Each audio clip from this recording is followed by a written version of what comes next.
ಬೆಕ್ಕು ಎಷ್ಟೇ ತೂಕವಿದ್ದರೂ ಅದು ಹೆಜ್ಜೆ ಇಡುವಾಗ ಯಾವುದೇ ಸದ್ದಾಗುವುದಿಲ್ಲ. ಅಷ್ಟು ಹಗುರವಾಗಿ ಮೃದುವಾಗಿ ಅದು ಹೆಜ್ಜೆ ಹಾಕುತ್ತದೆ.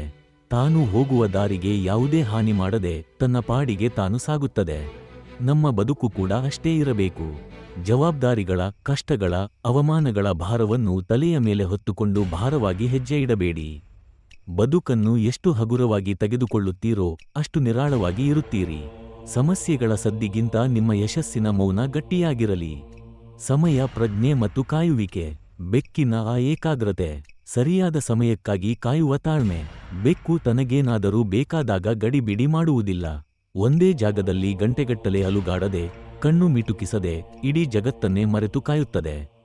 ಅದರ ಆ ಏಕಾಗ್ರತೆ ಮತ್ತು ತಾಳ್ಮೆ ಅದ್ಭುತವಾದದ್ದು. ನಮಗೆ ಏನಾದರೂ ಸಿಗಬೇಕು ಎಂದರೆ ತಕ್ಷಣ ಸಿಗುವುದಿಲ್ಲ. ಆತುರಪಟ್ಟು ಗಲಿಬಿಲಿ ಮಾಡಿಕೊಂಡರೆ ಕೈಗೆ ಬಂದದ್ದು ಬಾಯಿಗೆ ಬರುವುದಿಲ್ಲ. ನಮ್ಮ ಗುರಿಯ ಮೇಲೆ ಕಣ್ಣಿಟ್ಟು ಸರಿಯಾದ ಸಮಯ ಬರುವವರೆಗೂ ತಾಳ್ಮೆಯಿಂದ ಮೌನವಾಗಿ ಶ್ರಮಿಸುತ್ತಾ ಕಾಯುವುದರಲ್ಲೇ ನಿಜವಾದ ಬುದ್ಧಿವಂತಿಕೆ ಇದೆ. ಬೆಕ್ಕು ಮುದ್ದಾಡಲು ಬಿಡುವುದು ತನ್ನಿಷ್ಟಕ್ಕೆ ಮಾತ್ರ, ಬಲವಂತಕ್ಕಲ್ಲ. ಬೆಕ್ಕನ್ನು ನೀವು ಪ್ರೀತಿಯಿಂದ ಎತ್ತಿಕೊಳ್ಳಬಹುದು. ಆದರೆ ಅದಕ್ಕೆ ಇಷ್ಟವಿಲ್ಲದಿದ್ದರೆ ಅಥವಾ ನೀವು ಅತಿಯಾಗಿ ಬಲವಂತ ಮಾಡಿದರೆ ಅದು ತಕ್ಷಣ ನಿಮ್ಮ ಕೈಯಿಂದ ಜಿಗಿದು ಓಡಿಹೋಗುತ್ತದೆ, ಒಮ್ಮೊಮ್ಮೆ ಮುನಿಸು ತೋರಿಸುತ್ತದೆ. ಯಾವುದೇ ಸಂಬಂಧವಿರಲಿ, ಪ್ರೀತಿಯ ಹೆಸರಿನಲ್ಲಿ ನಮ್ಮ ಸ್ವತಂತ್ರವನ್ನು ಯಾರೂ ಕಿತ್ತುಕೊಳ್ಳಲು ಬಿಡಬಾರದು.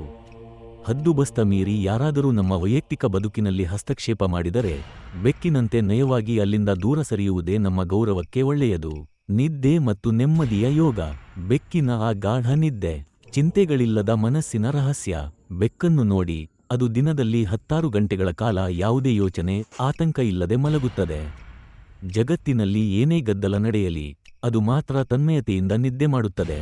ಅದಕ್ಕೆ ನಾಳೆಯ ಚಿಂತೆಯೂ ಇಲ್ಲ, ನಿನ್ನೆಯ ಕೊರಗೂ ಇಲ್ಲ. ನಾವು ಮಾತ್ರ ಇಲ್ಲದ ನಾಳೆಯ ಬಗ್ಗೆ ಯೋಚಿಸುತ್ತಾ ಇವತ್ತಿನ ನೆಮ್ಮದಿಯನ್ನು, ನಿದ್ದೆಯನ್ನು ಕಳೆದುಕೊಳ್ಳುತ್ತೇವೆ.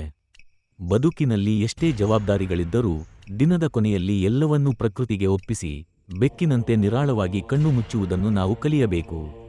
ವರ್ತಮಾನದಲ್ಲಿ ಬದುಕುವುದೇ ನಿಜವಾದ ಯೋಗ. ಸದ್ದಿಲ್ಲದ ಸಾಹಸ, ಬೆಕ್ಕಿನ ಜಿಗಿತ. ಸೋಲಿಗೆ ಹೆದರದ ಧೀರ ಗುಣ. ಬೆಕ್ಕು ಒಂದು ಗೋಡೆಯಿಂದ ಇನ್ನೊಂದು ಗೋಡೆಗೆ ಜಿಗಿಯುವ ಮುನ್ನ ಅಳೆಯುತ್ತದೆ.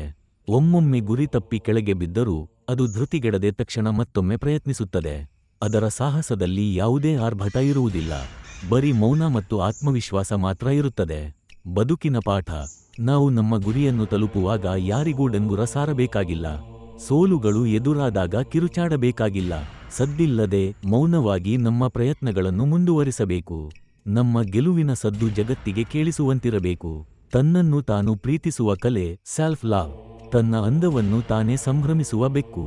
ಬೆಕ್ಕು ದಿನದಲ್ಲಿ ಅರ್ಧ ಸಮಯವನ್ನು ತನ್ನನ್ನು ತಾನು ಸ್ವಚ್ಛಗೊಳಿಸಿಕೊಳ್ಳಲು, ತನ್ನ ತುಪ್ಪಳವನ್ನು ನೇವರಿಸಿಕೊಳ್ಳಲು ಬಳಸುತ್ತದೆ. ಅದಕ್ಕೆ ತನ್ನನ್ನು ಸುಂದರವಾಗಿ ಇಟ್ಟುಕೊಳ್ಳಲು ಬೇರೆಯವರ ಮೆಚ್ಚುಗೆಯ ಅಗತ್ಯವಿಲ್ಲ. ಅದು ತನ್ನದೇ ರೂಪವನ್ನು ಪ್ರೀತಿಸುತ್ತದೆ. ಜಗತ್ತು ನಮ್ಮನ್ನು ಹೊಗಳಲಿ ಅಥವಾ ತೆಗಳಲಿ, ಮೊದಲು ನಮ್ಮನ್ನು ನಾವು ಗೌರವಿಸಬೇಕು ಮತ್ತು ಪ್ರೀತಿಸಬೇಕು. ನಮ್ಮ ಕೊರತೆಗಳನ್ನು ಒಪ್ಪಿಕೊಂಡು ನಮ್ಮನ್ನು ನಾವು ಸುಂದರಗೊಳಿಸಿಕೊಳ್ಳುವುದರಲ್ಲೇ ನಿಜವಾದ ಆತ್ಮವಿಶ್ವಾಸ ಅಡಗಿದೆ. ಒಂದು ಪುಟ್ಟ ಜೀವವನ್ನು ನಾವು ಪ್ರೀತಿಯಿಂದ ಸೂಕ್ಷ್ಮವಾಗಿ ಗಮನಿಸಿದರೆ ಸಾಕು. ಜಗತ್ತಿನ ಅತಿ ದೊಡ್ಡ ತತ್ವಜ್ಞಾನಿ ಕೂಡ ಹೇಳಿಕೊಡದ ಬದುಕಿನ ಸತ್ಯಗಳನ್ನು ಅದು ನಮಗೆ ಮೌನವಾಗಿಯೇ ಕಲಿಸಿಬಿಡುತ್ತದೆ. ಪ್ರಕೃತಿಯ ಮ್ಯಾಜಿಕ್ ಅಂದ್ರೇನೆ ಅದು.